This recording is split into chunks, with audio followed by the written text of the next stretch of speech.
मातृपितृचरणकमलेभ्यो नमः।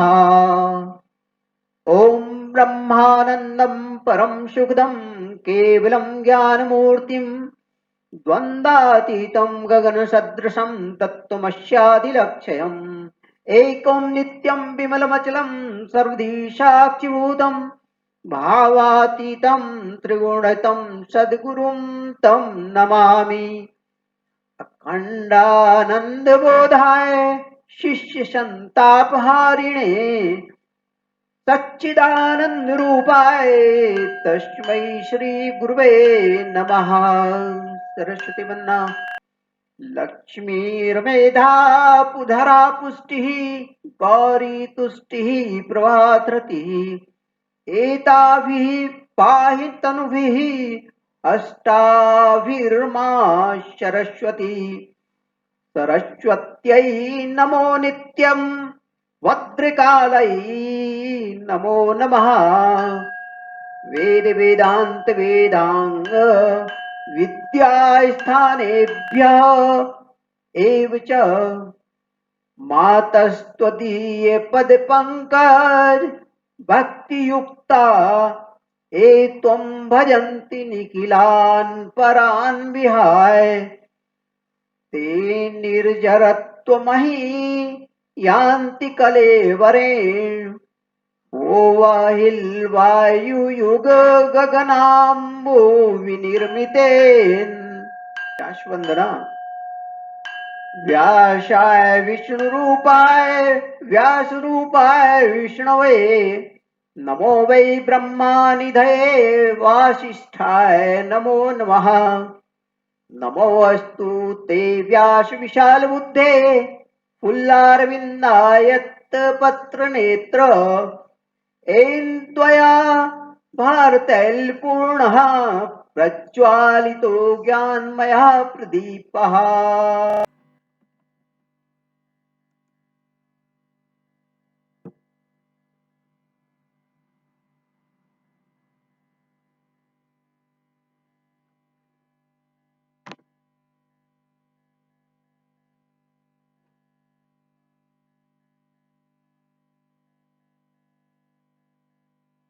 आपने प्रथम अध्याय के श्लोक क्रमांक 1 के तृतीय भाग में आत्म तत्व का रहस्य जाना। आत्म तत्वों का रहस्य नामक शीर्षक के द्वारा गीता रहस्य के मर्म को जाना। अब इस श्लोक के पाठ क्रमांक 4 में श्रीमद् भगवद गीता का महात्म्य शीर्षक के मर्म को जानेंगे। इस महत्वपूर्ण वीडियो को अवश्य देखें तथा अपने दोस्तों को एवं सोशल मीडिया पर शेयर करें। सब्सक्राइब करें तथा घंटी के आइकन को दबाएं ताकि आपको नोटिफिकेशन मिल सके।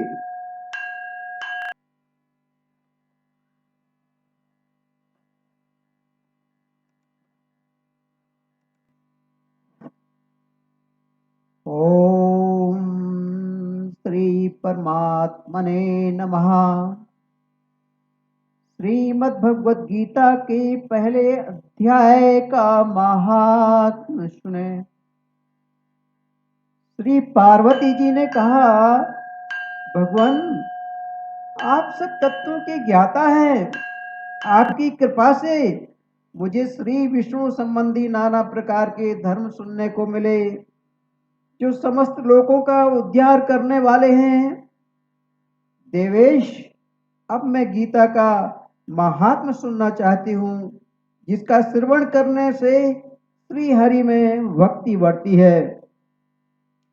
श्री महादेव जी बोले, जिनका श्री विग्रह अलसी के फूल की भांति श्याम वर्ण का है, पक्षीराज गरुण ही जिनके वाहन है, जो अपनी महिमा से कभी च्युत नहीं होते तथा शेषनाग की सैया पर शयन करते हैं। उन भगवान विष्णु की हम उपासना करते हैं। एक समय की बात है, मूर्धैत्य के नाशक भगवान विष्णु शेषनाग के रमणीय आसन पर सुखपूर्वक विराजमान थे। उस समय समस्त लोगों को आनंद देने वाली भगवती लक्ष्मी जी ने आदर पूर्वक प्रश्न किया। श्री लक्ष्मी जी ने पूछा, भगवान, आप संपूर्ण जगत का पालन करते हुए भी अपने ऐश्वर्य के प्रति उदासीन से होकर जो इस क्षीर सागर में नींद ले रहे हैं, इसका क्या कारण है? श्री भगवान बोले, सुबुकी, मैं नींद नहीं लेता हूं, अपितु तत्व का अनुसरण करने वाली अंतर्दृष्टि के द्वारा अपने ही माहेश्वर तेज का साक्षात्कार कर रहा हूं। देवी, यह वही तेज है जिसका योगी पुरुष कुशाग्र बुद्धि के द्वारा अपने अंतःकरण में दर्शन करते हैं तथा जिसे मीमांसक विद्वान वेदों का सार तत्व निश्चित करते हैं। वह माहेश्वर तेज एक अजर प्रकाश स्वरूप आत्मरूप रोग शोक के से रहित अखंड आनंद का पुंज निष्पंद निरहित तथा द्वैत रहित है। इस जगत का जीवन उसी के अधीन है, मैं उसी का अनुभव करता हूं। देवेश्वरी, यही कारण है कि मैं तुम्हें नींद लेता सा प्रतीत हो रहा हूं। श्री लक्ष्मी जी ने कहा, ऋषिकेश, आप ही योगी पुरुषों के ध्येय हैं। आपके अतिरिक्त भी कोई ध्यान करने योग्य तत्व है, यह जानकर मुझे बड़ा कौतूहल हो रहा है। इस चराचर जगत की सृष्टि और संहार करने वाले स्वयं आप ही हैं। आप सर्व समर्थ हैं। इस प्रकार की स्थिति में होकर भी यदि आप उस परम तत्व से भिन्न हैं तो मुझे उसका बोध कराइए। श्री भगवान बोले, प्रिय, आत्मा का स्वरूप द्वैत और अद्वैत से पृथक भाव और अभाव से मुक्त तथा आदि और अंत से रहित है। शुद्ध ज्ञान के प्रकाश से उपलब्ध होने वाला तथा परमानंद स्वरूप होने के कारण एकमात्र सुंदर है। वही मेरा ईश्वरीय रूप है। आत्मा का एकत्व ही सबके द्वारा जानने योग्य है। गीता शास्त्र में इसी का प्रतिपादन हुआ है।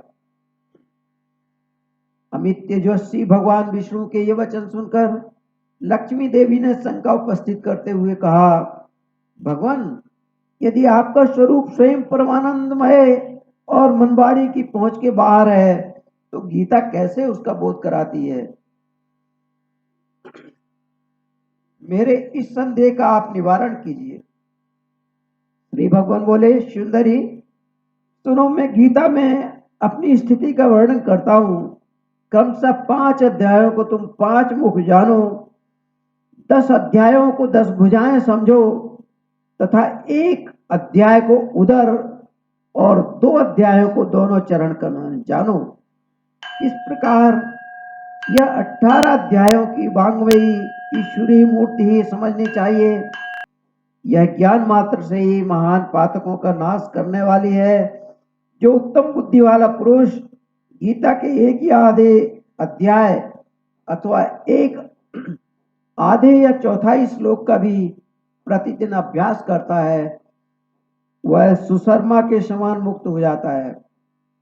श्री लक्ष्मी जी ने पूछा, देव, सुशर्मा कौन था, किस जाति का था और किस कारण से उसकी मुक्ति हुई?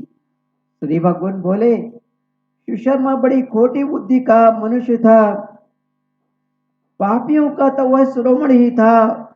उसका जन्म वैदिक ज्ञान से शून्य एवं क्रूरतापूर्ण कर्म करने वाले ब्राह्मणों के कुल में हुआ था। वह न ध्यान करता था, न जप, न होम करता था, न अतिथियों का सत्कार। वह लंपट होने के कारण सदा विषयों के सेवन में ही आसक्त रहता था। हल जोतता और पत्ते बेचकर जीविका चलाता था। उसे मदिरा पीने का व्यसन था तथा वह मांस भी खाया करता था। इस प्रकार उसने अपने जीवन का दीर्घ काल व्यतीत कर दिया। एक दिन मूढ़ बुद्धि सुशर्मा पत्ते लाने के लिए किसी ऋषि की वाटिका में घूम रहा था। इसी बीच में कालांतर रूप धारी काले सांप ने उसे डस लिया। सुशर्मा की मृत्यु हो गई। तदंतर वह अनेक नरकों में जा वहां की यातनाएं भोगकर मर्त्यलोक में लौट आया और वहां बोझ ढोने वाला बैल हुआ। उस समय किसी पंगु ने अपने जीव को आराम से व्यतीत करने के लिए उसे खरीद लिया। बैल ने अपनी पीठ पर पंगु का भार ढोते हुए बड़े कष्ट से 7-8 वर्ष बिताए। एक दिन पंगु ने किसी ऊंचे स्थान पर बहुत देर तक बड़ी तेजी के साथ उस बैल को घुमाया। इससे वह थक कर बड़े वेग से पृथ्वी पर गिरा और मूर्छित हो गया। उस समय वहां कुतूहलवश आकृष्ट हो बहुत से लोग एकत्रित हो गए। उस जन समुदाय में से किसी पुण्यात्मा व्यक्ति ने उस बैल का कल्याण करने के लिए उसे अपना पुण्यदान किया।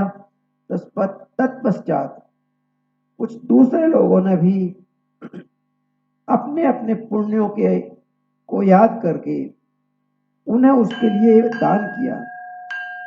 उस भीड़ में एक वेश्या भी थी खड़ी थी। उसे अपने पुण्य का पता नहीं था, तो भी उस लोगों की देखा देखी उस बैल के लिए कुछ त्याग किया। तदंतर यमराज के दूत उस मरे हुए प्राणी को पहले यमपुरी ले गए। वहां यह विचार कर कि यह वैश्य के दिए हुए पुण्य से पुण्यवान हो गया है, उसे छोड़ दिया गया। फिर वह भूलोक में आकर उत्तम कुल में और शील वाले ब्राह्मणों के घर में उत्पन्न हुआ। उस समय भी उसे अपने पूर्वजन्म की बातों का स्मरण बना रहा। बहुत दिनों के बाद अपने अज्ञान को दूर करने वाले कल्याण तत्व का जिज्ञासु होकर वह उस वेश्या के पास गया और उसके दान की बात बतलाते हुए उसने पूछा, तुमने कौन सा पुण्य दान किया था? वेश्या ने उत्तर दिया, वह पिंजरे में बैठा हुआ तोता प्रतिदिन कुछ पढ़ता है, उससे मेरा अंतःकरण पवित्र हो गया। उसी का पुण्य मैंने तुम्हारे लिए दान किया था। इसके बाद उन दोनों ने तोते से पूछा। तब उस तोते ने अपने पूर्वजन्म का स्मरण करके प्राचीन काल का इतिहास कहना आरंभ किया। सुख बोला, पूर्व जन्म में मैं विद्वान होकर विद्वता के अभिमान से मोहित रहता था।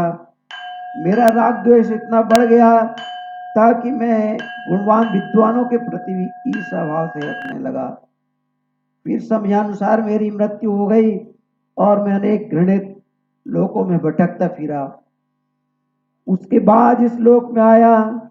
सदगुरु की अत्यंत निंदा करने के कारण तोते के कुल में मेरा जन्म हुआ। पापी होने के कारण छोटी अवस्था में ही मेरा माता पिता से वियोग हो गया। एक दिन मैं ग्रीष्म ऋतु में तपे हुए मार्ग पर पड़ा था। वहां से कुछ श्रेष्ठ मुनि मुझे उठा लाए और महात्माओं के आश्रम के भीतर एक पिंजरे में उन्होंने मुझे डाल दिया। वहीं मुझे पढ़ाया गया। ऋषियों के बालक बड़े आदर के साथ गीता के प्रथम अध्याय की आवृत्ति करते थे। बारंबार पाठ करने लगा। इसी बीच में एक चोरी करने वाले बहेलिये ने मुझे वहां से चुरा लिया। तत्पश्चात इस देवी ने मुझे खरीद लिया। यही मेरा वृतांत है, जिसे मैंने आप लोगों से बता दिया। पूर्व काल में मैंने इस प्रथम अध्याय का अभ्यास किया था, जिससे मैंने अपने पाप को दूर किया है। फिर उसी से इस वेश्या का भी अंतःकरण शुद्ध हुआ और उसी के पुण्य से ये द्विश्रेष्ठ सुशर्मा भी पाप मुक्त हुए हैं। इस प्रकार परस्पर वार्तालाप और गीता के प्रथम अध्याय के महात्म की प्रशंसा करके वे तीनों निरंतर अपने अपने घर पर गीता का अभ्यास करने लगे। फिर ज्ञान प्राप्त करके वे मुक्त हो गए। इसलिए जो गीता के प्रथम अध्याय को पढ़ता है, सुनता है तथा अभ्यास करता है, उसे इस भाव सागर को पार करने में कोई कठिनाई नहीं होती है। कौन सा?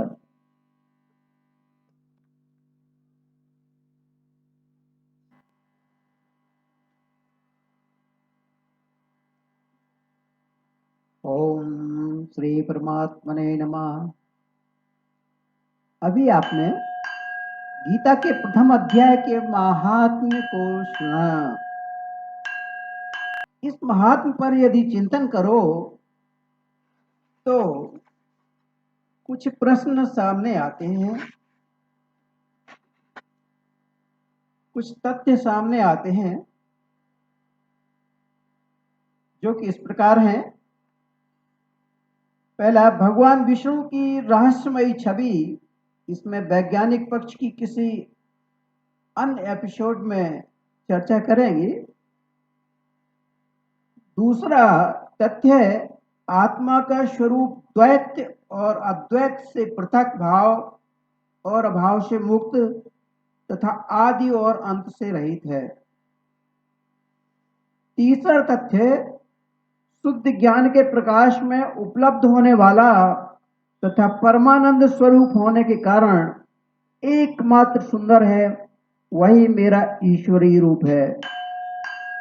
चौथा तथ्य आत्मा का एकत्व ही सबके जानने योग्य है। गीता शास्त्र में इसी का प्रतिपादन हुआ है। पांचवा तथ्य, 5 अध्यायों को तुम 5 मुख जानो, 10 अध्यायों को 10 भुजाएं समझो तथा 1 अध्याय को उदर और 2 अध्यायों को दोनों चरण कमल जानो। इस प्रकार यह 18 अध्यायों की वांग्मयी ईश्वरीय मूर्ति ही समझनी चाहिए। यह ज्ञान मात्र ही महान पातकों को नाश करने वाला है। जो उत्तम बुद्धि वाला पुरुष गीता के 1 या आधे अध्याय का अथवा 1 आधे या चौथाई श्लोक का भी प्रतिदिन अभ्यास करता है, वह सुशर्मा के समान मुक्त हो जाता है। ये सुशर्मा कौन है? उसकी कथा आपने सुनी है। इस कथा के तथ्यों पर भी चिंतन करें तो हमारे सामने 8 तथ्य सामने आते हैं। पहला, वैदिक ज्ञान से शून्य, क्रूरतापूर्ण कर्म, न जप, न होम, न अतिथियों का सत्कार, सदा विषयों के सेवन में आसक्त रहना, मदिरापान तथा मांस खाना, अनेक नरकों में यातनाएं भोगना तथा मर्त्यलोकों में निम्न योनि में जन्म पाने का कारण बनता है, जैसे कि सुशर्मा बोझ ढोने वाला बैल हुआ। दूसरा तथ्य, पुण्य का दान देकर किसी व्यक्ति को पुण्यवान बनाया जा सकता है, जैसे कि सुशर्मा वेश्या के पुण्यदान प्राप्त होने से भूलोक में आकर उत्तम कुल और शील वाले ब्राह्मणों के घर में उत्पन्न हुआ। तीसरा तथ्य है पूर्व जन्म की बातों का भी किसी को स्मरण रहता है, जैसे कि सुशर्मा को अपने पूर्व जन्म में वेश्या के द्वारा किए गए पुण्यदान का स्मरण रहा। चौथा तथ्य है विद्युता के अभिमान, राग द्वेष, ईर्ष्या भाव घृणित लोकों में भटकने का कारण बनता है। पांचवा तथ्य है सदगुरु की अत्यंत निंदा के कारण निम्न योनि में जन्म मिलता है, जैसे कि शुक्र ने तोता का जन्म प्राप्त किया। छठवां तथ्य है पापी होने के कारण छोटी अवस्था में माता पिता से वियोग होता है तथा अनेक कष्ट सहने के लिए बाध्य होता है। सातवां तथ्य है गीता के प्रथम अध्याय का पाठ करने से अपने पापों को दूर किया जा सकता है, जैसे कि सुख पाप मुक्त हुआ। आठवां तत्व है पाप मुक्त व्यक्ति के संपर्क में आने वाले व्यक्ति का भी अंतःकरण शुद्ध हो जाता है। शुद्ध अंतःकरण वाले व्यक्ति यदि पुण्यदान करें तो दूसरे व्यक्ति के पाप मुक्त होने से उसे उत्तम कुल में जन्म मिलता है, जैसे कि वेश्या के पुण्यदान से सुशर्मा को उत्तम कुल में जन्म मिला। इस प्रकार हमने देखा कि गीता के प्रथम अध्याय के महात्म्य में ये बहुत महत्वपूर्ण तथ्य सामने आते हैं। इन तथ्यों को ध्यान में रखकर अपनी जीवन शैली को बनाया जाए, जीवन जीने की शैली को बनाया जाए तो पाप मुक्त हो सकते हैं और उत्तम कुल में भी जन्म ले सकते हैं, गुणवानी बन सकते हैं। यह सब करने के लिए गीता के प्रथम अध्याय का पठन पाठन करना चाहिए। इससे व्यक्ति का अंतःकरण शुद्ध होता है, पापों से मुक्ति मिलती है। अतः आप जाने गीता के रहस्य के प्रथम श्लोक को, जो कि अगले एपिसोड में आपको बताया जाएगा।